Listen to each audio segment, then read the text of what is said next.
and welcome to Chart of the Day Cafe for Tuesday, March 28th, 2017. Just want to read our disclaimer quickly. Trading stocks is a high level of risk and viewers should complete their own due diligence on any stock or underlying that they intend to own. 100% of the content of this video and communique is intended for journalistic and educational purposes only. This video and all indicators, strategies, and articles herein should not be construed as investment advice. Not making any recommendations, always for your further homework. Hope you had a great weekend. It is the last week of the month and the quarter, so it's going to be really interesting to see how the candle shapes up. With that, let's get into our chart. We always start off with a look at the Russell Index, and for that we use the IWM, which is the ETF that represents the Russell 2000, and we step back to take a look at it on a 5-year monthly time frame. We always want to make sure at Chart of the Day Cafe that we're putting charts forward in a rising market environment, and for that we check the Russell. So we are looking at the 5-year monthly chart. We have this blue line of long-term support drawn in, but we're paying particular attention to this area here. We've got a little wedge drawn in. Here's the candle shaping up so far for the month of March, February, January. So you can see there was a little more indecision coming in with these candles that are a little more indecisive. So far for March, it's a red candle in this area. So we'll see how the week ends. And this candle for the month ends. Let's move it into the smaller time frame, away from the 5-year monthly to the 1-year weekly so we can better see. So here's that same wedge area. I've got my trend line drawn in here, and we had this orange line identified as support. You can see this candle that pushed us up and over that orange line. I call these anchor candles.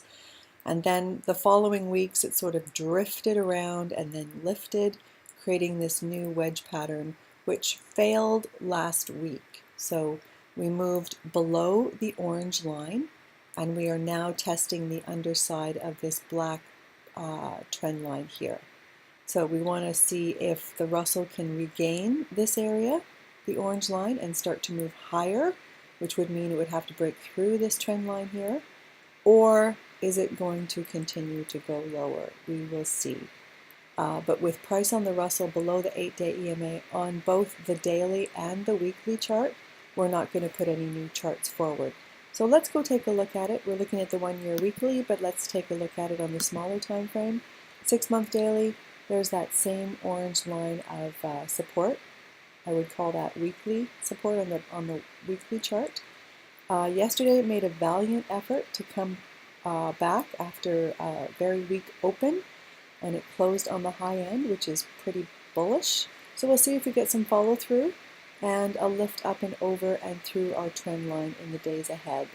But the futures are looking to open on the soft side, so we might be rejecting this area. Time will tell, but with price trading below the 8-day EMA on the daily chart of the IWM, we're not going to put any new charts forward, but I will flag a couple of old Chart of the Day Cafe picks that I think look interesting here, just in case the market does lift.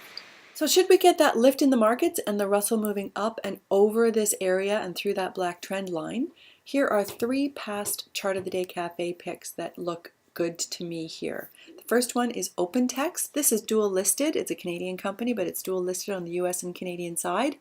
We're looking at the chart on the US side. We featured it here. It's had a very nice run since then. Checked the scores on it this morning, and they're still where we need them. It's got a dividend yield currently of 1.36% and a growth rate going forward of 17%. Nice. At Chart of the Day Cafe, it's all about price being up and over this blue 8-day EMA, and we get the 3 crossing the 8. So let me just put that on.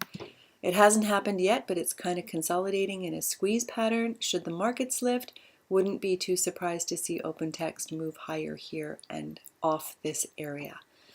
The next one, let me put it into that plain study. The next one is Coke. We put Coke forward here, little green circle. It's had a nice run since then. It is showing strength, volume, pushed it up and into this area. It's already got that 3 and 8 cross. Checked the scores on it this morning, and it's got a dividend yield of 0.50, so a small dividend, but a growth rate going forward of 21%. So Coke looks good. And the last one is GPP. We mentioned this one in our discussion notes yesterday and I think last week as well. We put it forward here, a little green circle. It's been a bit wonky, but wonky to the upside. It's got a 3 and 8 cross emerging. Check the scores again this morning. This one has a dividend yield of 8.60% and a growth rate going forward of 31%. So just wanted to flag those three for you, worth keeping an eye. And we'll put our next video out on Thursday. Thanks very much.